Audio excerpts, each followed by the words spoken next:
Assalamualaikum warahmatullahi wabarakatuh. Saya Alif Satya Bagus Pradana. Di sini akan sedikit menjelaskan mengenai masalah metabolisme, yaitu masalah fenilketonuria atau biasa dikenal dengan PKU. Teman-teman pernah dengar nggak sih mengenai fenilketonuria ini?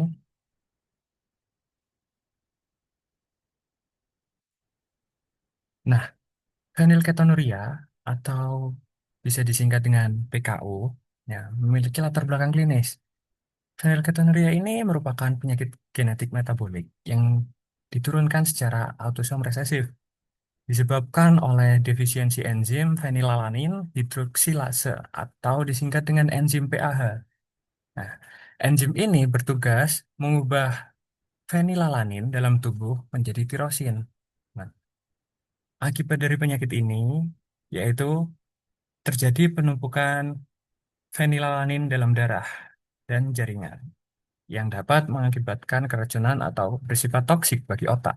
Nah, jalur no- jalur normal yang seharusnya yaitu fenilalanin ini hmm, diubah oleh enzim fenilalanin hidroksilase atau PAH tadi menjadi senyawa tirosin.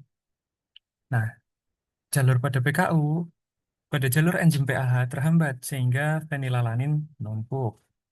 Akhirnya terjadilah metabolit alternatif fenilalanin tadi diubah menjadi fenilpiruvat, fenilasetat, serta feniletilamin.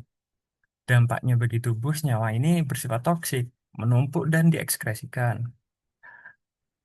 Hal ini menyebabkan keterbelakangan mental pada anak dan kemudian ada pula sedikit gangguan neurologis jika tidak diobati. Nah, di sini saya akan menjelaskan sedikit, yaitu tes fenilpiruvat pada urin. Nah, fenilpiruvat ini merupakan senyawa keto asam yang diekskresikan dalam urin pada pasien PKU.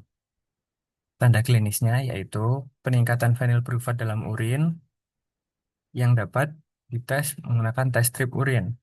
Gejala kuncinya yang dapat kita amati yaitu biasanya terjadi keterbelakangan mental, gangguan neurologis, bau urin yang khas yang seperti fenilasetat, kemudian hipopigmentasi akibat kekurangan tirosin atau melanin.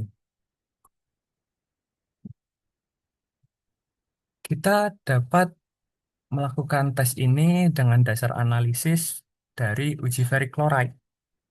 Prinsip dasarnya, fenilpiruvat ini bersifat ketoasam dan enolizable, sehingga mudah berinteraksi dengan ion logam trivalen seperti pada besi 3. Nah, metodenya yaitu tes strip modern dari adaptasi uji ferric chloride klasik seperti tes Guthrie untuk screening darah. Reaktan kunci yang digunakan yaitu ion Fe13 atau ion besi terdapat pada bantalan reagen strip yang akan digunakan. Hasil reaksi yang diharapkan pembentukan kompleks kelat yang berwarna. Kemudian untuk reaksi kimianya, dari pembentukan kompleks kelat yang diharapkan, yaitu gugus karbonil atau gugus CO dari fenilpiruvat akan berkoordinasi dengan ion besi trivalen.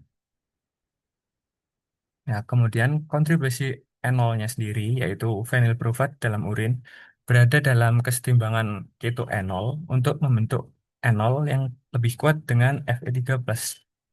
Fenilpiruvat ini yang ditambahkan ion besi akan membentuk kompleks fenilpiruvat Fe dengan warna yang diharapkan hijau kebiruan.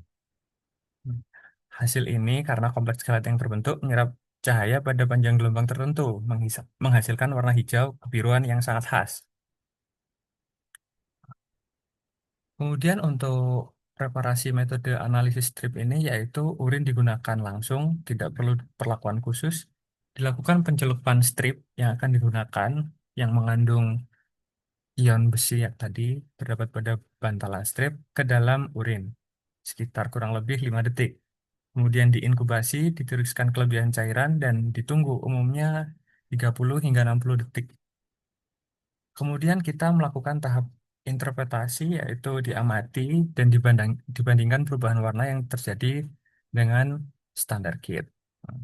Kemudian kita hubungkan kuantitasnya. Terdapat beberapa intensitas warna yang nanti bisa kita bandingkan dengan konsentrasi fenilpiruvatnya.